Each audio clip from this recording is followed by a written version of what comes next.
আমি সমস্ত পুরুষ জাতির উদ্দেশ্যে বলতেছি, বিয়ের পর আপনারা যে সকল নতুন নতুন জিনিস এবং তথ্য সম্পর্কে জানতে পারেন, বিয়ের আগে আপনারা সেগুলো কখনোই জানতে পারেন না। অতএব বিয়ের পর যেই সকল জিনিসগুলো আপনারা জানেন, জানার পর বউকে আপনাদের মাথায় করে রাখা উচিত, সেটা তো আপনারা রাখেনই না, উল্টো নিজেরা ভালো সাজেন, বউকে খারাপ বানান। কিভাবে তার বিবরণ দিচ্ছি। বিয়ের পরেই আপনারা প্রথম জানতে পারেন যে আপনার মা ভালো না, শাশুড়ি হিসেবে সে খুবই খারাপ, সারাদিন আপনার বউয়ের পিছে লেগে থাকে এবং হিংসা করে। বিয়ের পর আপনি এটাও বুঝতে পারেন যে আপনার বোন ভালো না, ননদ হিসেবে সে খুবই খারাপ, সারাদিন আপনার বউয়ের কুটনামি করতে থাকে, বউয়ের সাথে লড়াই ঝগড়া করার একটা ফন্দি সবসময় এঁটে থাকে। তারপরে আপনি বিয়ের পর জানতে পারেন আপনার নিজের বড় ভাই, সে হচ্ছে আপনার চরম বড় শত্রু, সে আপনার ভালো চায় না।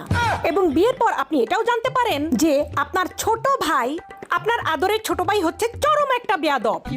আরো জানতে পারেন যে বিয়ের পরে আপনার 14 গোষ্ঠী, আপনার ফ্যামিলির 14 গোষ্ঠীর কেউ ভালো না।